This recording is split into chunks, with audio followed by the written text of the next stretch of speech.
Okay guys, welcome to another BPL breakdown. Today we've got another game involving Arsenal. It's the only game of today. It's Aston Villa versus Arsenal, an absolute cracker, because technically and statistically this should be an absolutely perfect game for Arsenal to put a few goals in, that's for sure. And I'll explain why throughout this video. Obviously it's been playing at Villa Park. We are away. When I say we, it's obviously Arsenal. I am an Arsenal supporter, and it kicks off at 8 o'clock tonight, and I believe it's on Sky Sports Monday Night Football, which is on Sky Sports 1, so if you want to watch that on live TV, obviously you can. Alright, anyway, I always kick off these videos with a bit of team news, so if you support Villa or Arsenal, or if you're neutral, this is where you can find out which players are out injured and which players are not going to be featuring, what players will be. And I wanted to just discuss one injury in particular. I'm guessing you guys know what I'm talking about. But anyway, we'll start off with Aston Villa. Vlaar and Baker are both out through injury, which is an absolute shame because they are starters, that's for sure.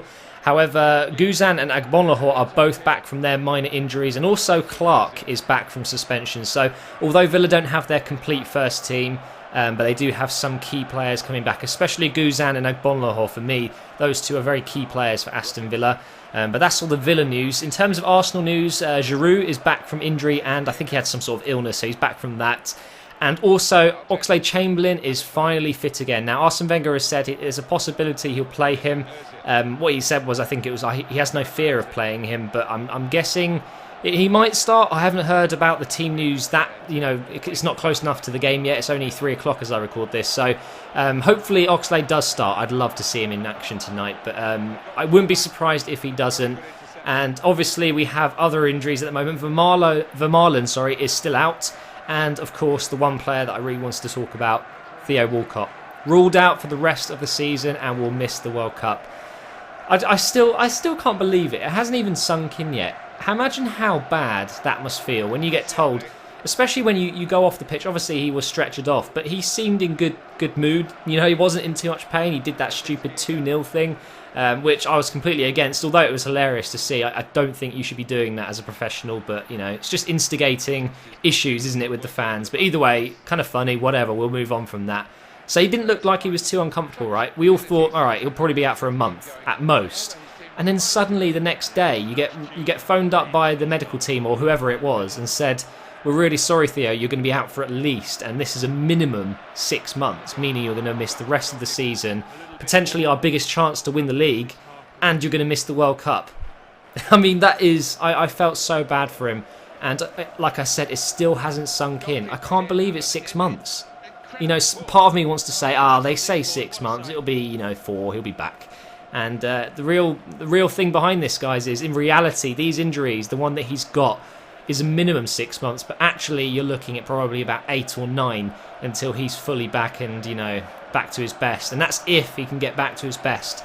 The problem with the injury he's got with his crucial ligaments is the players, especially if they're a little bit older, towards the 30 mark, they don't really come back as good as they used to be. But luckily for us, Walcott's still kind of young, and apparently according to some other professionals, they say the younger you are, the better you recover from these types of injuries. So the worst thing about it, though, is apparently the worst thing that can happen with these injuries is when you come back is you've lost some of your speed, your pace, and that's what Walcott has. You could say he's got it in abundance, so he won't miss it too much. But you know what? I think there's going to be some very unhappy Arsenal fans when he comes back, and he might just not be that same player. But I really hope he comes back stronger than ever, and I've got all the confidence in him. Let's see if he can get back. So get well soon, Theo. And obviously he's not watching this video, but every Arsenal fan is thinking about him and hoping he's getting better. Must be awful. But we'll move on to something slightly more positive. Let's look at the head-to-head facts. And this is what I want to talk about mostly in this video, because like I said at the start, this game, statistically, is completely going Arsenal's way. Head-to-head facts. Right, Aston Villa, they haven't beaten Arsenal at home in 14 attempts since coming back from 2 goals down to win 3-2 in December 1998. That is a long, long time. Arsenal have lost only 3 of their last 30 league meetings with Villa, and that, of course, includes the 3-1 home defeat we had at the start of the season, which was... Honestly, I was so upset with that result. It really pissed me off, it did. But only losing 3 in 30, it's not really going Villa's way, this. Also, Villa have not beaten Arsenal home and away in the same season since 1992-93 season. Basically, according to those facts, it's not going to happen and Arsenal will win this match. But as usual, every game is different. You cannot rely on the past. Let's talk about some Aston Villa facts. I know you guys love this. So, Villa have ended their 5-match winless run in the Premier League with their victory at Sunderland. And what a victory that was. I can't believe they're getting so much scrutiny. They're in 11th place at the moment. They just beat Sunderland, which is one of the biggest games for them. Obviously, the battle at the bottom. And they're still getting all this pressure. And Lambert is obviously under pressure. And I think it's just very harsh. 11th really isn't that bad. It really isn't. And they should be getting behind the manager, if anything.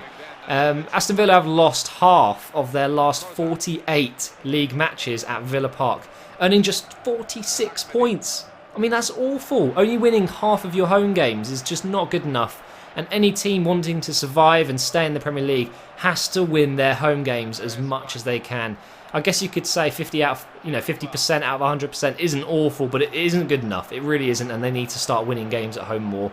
Paul Lambert's side have not scored in 5 of their last 7 Premier League home games. Again, it's another stat saying that Arsenal should be winning this match. Villa have only scored 7 goals at home, the fewest by any team in the division. Their home form is awful. I mean, that is only 7 goals at home. That's worse than Tottenham. I'm only kidding. But, Villa are not doing well at home. And obviously, Benteke, he hasn't scored for 11 Premier League matches. You want to know how long that is? I've worked it out. 13 hours and 29 minutes.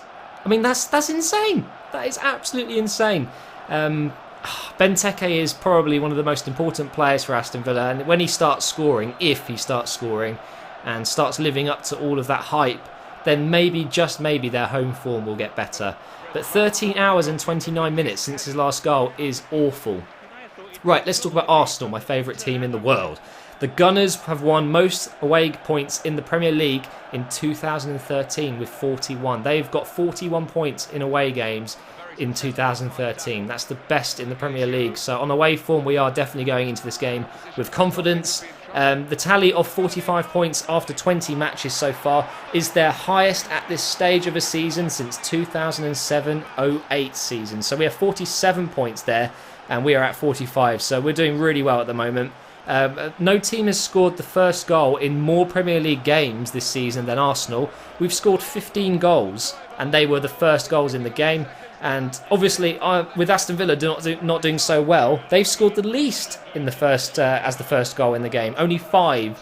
So again, it's just another stat solidifying the fact that Arsenal should be winning this match. Arsenal have won just 2 of their last 9 Premier League matches in January. So out of all the matches in January in our last 9, we've won 2, drawn 2, and lost 5. I cannot believe it when I read that. So, that kind of goes against us. But this is against Aston Villa. And although they are a good team, at the moment, based on form, this should be a very easy and simple win for Arsenal. All we need to do is play the game and do well. That's as simple as that. But, you can never write Villa off. They are a good team when they want to be. When they perform, they are extremely good. And there's no doubt in my mind that Villa will still be a Premier League club at the end of this season. I don't think they'll be going down. But let's talk about my prediction for today's game. I think it's been one of those games where Arsenal will start off very slowly. We seem to be not, getting the goals early on in the first half. I think the last few games have always been 0-0 at half time. So I think it'll be the same again, despite having a bit of a better rest. I know the Arsenal players should be a bit more bright and less fatigued today against Aston Villa. But I do think it'll be, another 0-0 at half time, and then we'll come out in the second half after the team talk from the mighty Arsene Wenger, and I think we'll end up winning 2-0. I don't know who's going to score though. I think Giroud will get on the goal scoring list. I think now that he's back from injury, he'll be really raring to go. He'll want to prove he is still the best striker in this club. I mean, obviously Podolski tried to play striker the other day. It didn't go too well. I think Giroud will, probably put in a very good performance tonight, and hopefully he'll get on the score sheet. And maybe a goal from someone else, like I don't know, maybe a Cazorla goal, maybe a Wilshere goal or Ramsey. But we'll see. I think 2-0 to Arsenal. Let me know what your prediction is below, guys. That'd be absolutely awesome. I'll be reading through the comments.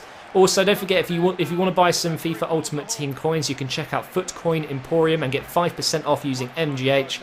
And as you can tell by the gameplay, my prediction is close. A 1-0 victory, according to EA, will go Arsenal's way. Possibly hopeful before the game. And